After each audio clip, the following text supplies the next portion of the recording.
प्राचीन भारतीय ग्रंथों की बात हो और मृत्यु के रहस्यों का जिक्र ना आए, ऐसा तो हो ही नहीं सकता, राइट। और इस रहस्य के केंद्र में है एक ही नाम, गरुड़ पुराण। देखिए, ये कोई आम किताब नहीं है। इसे आप मृत्यु के बाद के सफर का एकदम अल्टीमेट मैप कह सकते हैं कि भाई आखिरी सांस के बाद असल में आत्मा जाती कहाँ है। तो चलिए आज इसी मैप को डिकोड करते हैं और देखते हैं कि सदियों पहले इस ग्रंथ में उस पार की दुनिया को कैसे समझाया गया है। अब सबसे बड़ा सवाल, आखिरी सांस लेने के ठीक बाद एग्जैक्टली होता क्या है। ये एक ऐसा रहस्य है ना, जिसने हर दौर में हम इंसानों को सोचने पर मजबूर किया है। क्या आंखें बंद हुईं और बस सब खत्म, ब्लैंक, या फिर ये किसी बहुत ही लंबे, सिस्टमैटिक और कॉम्प्लेक्स सफर की महज एक शुरुआत है। आज के हमारे इस एक्सप्लेनर में हम इसी सवाल की गहराई में जाएंगे और इस पूरे कॉस्मिक सिस्टम को समझेंगे। तो इस पूरे प्रोसेस को अच्छे से समझने के लिए हम इसे 6 हिस्सों में देखेंगे। पहला, मृत्यु के बाद का रहस्य। दूसरा, मृत्यु का मोमेंट। फिर 47 दिनों की आत्मा की यात्रा, यमराज का दरबार, अनुष्ठानों की ताकत, और आखिर में मृत्यु के पार की कुछ और अहम बातें। तो चलिए शुरू करते हैं पहले हिस्से से, मृत्यु के बाद का रहस्य। आखिर इस गरुड़ पुराण की शुरुआत हुई कहां से? गरुड़ पुराण का वो खास हिस्सा जो आफ्टर लाइफ यानी मृत्यु के बाद के जीवन की बात करता है, उसे प्रेतकल्प कहते हैं। बेसिकली ये भगवान विष्णु और पक्षीराज गरुड़ के बीच का एक डायरेक्ट कॉन्वर्सेशन है।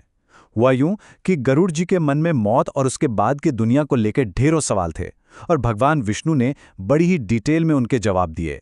लेकिन एक बात क्लियर कर दूं, इसका मकसद लोगों को डराना बिल्कुल नहीं है, बल्कि जीते जी हमें कर्म की असली वैल्यू समझाना है। ये एक तरह का सेलेस्टियल सवाल जवाब का सेशन है जो इसलिए रचा गया ताकि हम अपने आज के जीवन को सही से जी सकें। अब आते हैं दूसरे हिस्से पर, द मोमेंट ऑफ डेथ, यानी वो आखिरी पल जब आत्मा शरीर छोड़ती है। ग्रंथ कहता है कि जब मौत का वो पल करीब आता है ना, और इंसान की सारी इंद्रियां जवाब देने लगती हैं, तब उसका एक्सपीरियंस कैसा होगा, ये 100% उसके कर्मों पर डिपेंड करता है। अगर किसी ने जीवन भर बुरे काम किए हैं, पाप किए हैं, तो उसे लेने बेहद खौफनाक यमदूत आते हैं। मतलब वो पल उसके लिए खौफ से भरा होता है। लेकिन इसके ठीक उलट, अगर इंसान ने अच्छे कर्म किए हैं, धर्म के रास्ते पर चला है, तो उसका ट्रांजिशन एकदम पीसफुल होता है। उन्हें लेने के लिए बहुत ही सौम्य आध्यात्मिक गाइड आते हैं। बॉटम लाइन यही है कि आपके कर्म ही तय करते हैं कि आपका वो आखिरी पल कैसा दिखने वाला है। तो अब बात करते हैं तीसरे हिस्से की, 47 दिनों की यात्रा। शरीर छोड़ने के बाद यमलोक तक का वो मुश्किल रास्ता।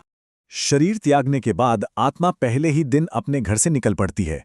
फिर दूसरे दिन से लेकर 46वें दिन तक उसे एक बेहद मुश्किल और डरावने रास्ते से गुजरना होता है। इमेजिन कीजिए, भयानक जंगल, गहरी खाइयां और ना जाने कितनी ही रुकावटें। और फिर इस 47 दिन के लंबे और दर्दनाक सफर के बाद जाकर फाइनली आत्मा 47वें दिन यमलोक पहुंचती है। सोचिए, अंतिम न्याय से पहले ही कितना कुछ फेस करना पड़ता है। और इसी 47 दिन के जर्नी के बीच एक ऐसा ऑब्स्टेकल आता है जिसका जिक्र सुनकर ही रूह कांप जाती है, वैतरणी नदी। सोर्स मटेरियल में एकदम साफ लिखा है कि ये नदी पानी से नहीं बल्कि पूरी तरह से खून और पीप से भरी हुई है। ये एक भयंकर, बदबूदार और लगभग पार ना की जा सकने वाली रुकावट है। ये इंटेंस इमेज हमें ये रियलाइज करवाती है कि अगर कर्म सही नहीं है तो यमलोक का ये रास्ता लिटरली कितना भयानक और पेनफुल हो सकता है। खैर, इस खौफनाक नदी को पार करने का एक तरीका भी बताया गया है।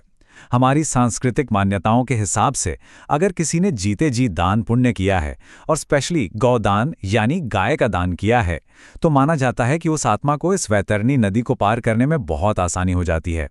सीधा सा मतलब यह है कि हमारी लाइफ के कुछ खास दान और अच्छे कर्म इस मुश्किल आफ्टर लाइफ जर्नी को थोड़ा आसान बनाने का काम करते हैं। चलिए अब बढ़ते हैं चौथे हिस्से की तरफ, यमराज का दरबार, वो जगह जहां फाइनली कर्मों का हिसाब होता है। तो यमलोक पहुंचने के बाद एकदम किसी असली अदालत की तरह आत्मा को मृत्यु के देवता यमराज के सामने पेश किया जाता है। फिर एंट्री होती है चित्रगुप्त की। वो अपना वो कॉस्मिक बही खाता खोलते हैं जिसमें आत्मा के जीवन भर के सारे डीड्स, छोटे बड़े अच्छे बुरे, सब एकदम डिटेल में रिकॉर्ड होते हैं।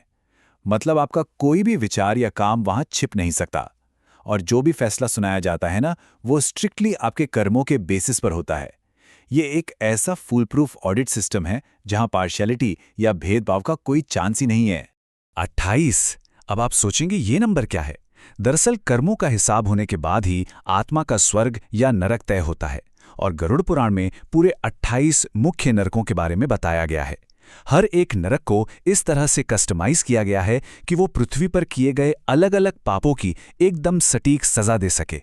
मतलब हर एक स्पेसिफिक अपराध के लिए एक अलग और तय टॉर्चर है, बिल्कुल टू द पॉइंट। और फिर हमारे सामने आता है एक और माइंड ब्लोइंग नंबर, 84 लाख। देखिए, सजा या सुख भोगने के बाद भी बात खत्म नहीं होती। अल्टीमेट मोक्ष या लिबरेशन मिलने से पहले आत्मा को 84 लाख योनियों यानी स्पीशीज के इस कभी ना खत्म होने वाले साइकिल से गुजरना पड़ सकता है।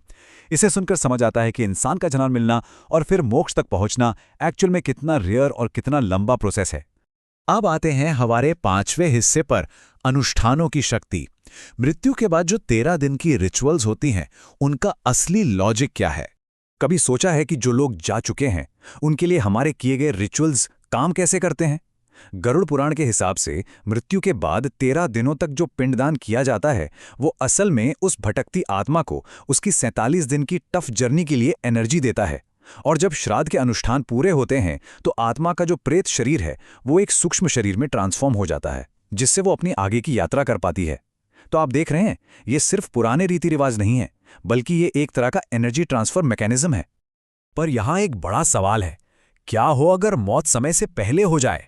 मतलब अगर कोई अकाल मृत्यु हो या आत्महत्या जैसी अप्राकृतिक डेथ हो तो आत्मा तुरंत यमलोक की जर्नी शुरू नहीं कर पाती। इसके बजाय वो प्रेत योनि में फंस जाती है, और क्योंकि यमलोक में अभी उसकी एंट्री का टाइम नहीं आया होता तो वो बिना किसी ठिकाने के बस भटकती रहती है। ये सोर्स मटेरियल का वो हिस्सा है जो हमें समय से पहले जीवन खत्म होने के सीरियस कॉन्सिक्वेंसेस के बारे में वार्न करता है। और अब हम पहुंच गए हैं अपने आखिरी हिस्से पर, beyond just the after life, यानी मृत्यु के पार के कुछ ऐसे राज जो शायद आप नहीं जानते होंगे।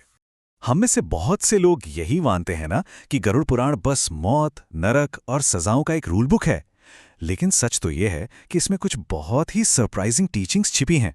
आफ्टर लाइफ की बातों से अलग हटकर इसमें एक खुशहाल और एथिकल लाइफ जीने के रूल्स बहुत ही डिटेल में समझाए गए हैं।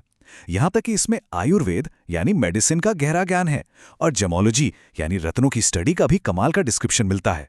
ये चीजें साबित करती हैं कि ये सिर्फ मुर्दों के लिए कोई गाइड नहीं है, बल्कि हमारे और आपके लिए एक हेल्दी और मीनिंगफुल लाइफ जीने का प्रैक्टिकल ब्लूप्रिंट भी है। तो आखिर में एक बहुत ही इंटरेस्टिंग सवाल हमारे सामने आता है, हम मृत्यु के बाद के जीवन को लेकर इतना ऑब्सेस्ड या डरे हुए क्यों रहते हैं, जब गरुड़ पुराण एक्चुअल में हमें आज की लाइफ को मास्टर करने का इतना शानदार तरीका बता रहा है। इस पूरे विश्लेषण से हमें जो सबसे बड़ी बात सीखनी चाहिए वो ये है कि भविष्य के किसी अनजाने सफर से डरने की बजाय क्यों ना हम अपने आज के कर्मों पर फोकस करें, क्योंकि एंड ऑफ द डे वही कर्म हमारी आगे की हर जर्नी का बेस बनने वाले हैं। तो इसी थॉट के साथ हम आज की इस चर्चा को यहीं खत्म करते हैं। मुझे उम्मीद है कि इससे आपको इस कॉस्मिक सिस्टम को देखने का एक बिल्कुल नया नजरिया मिला होगा।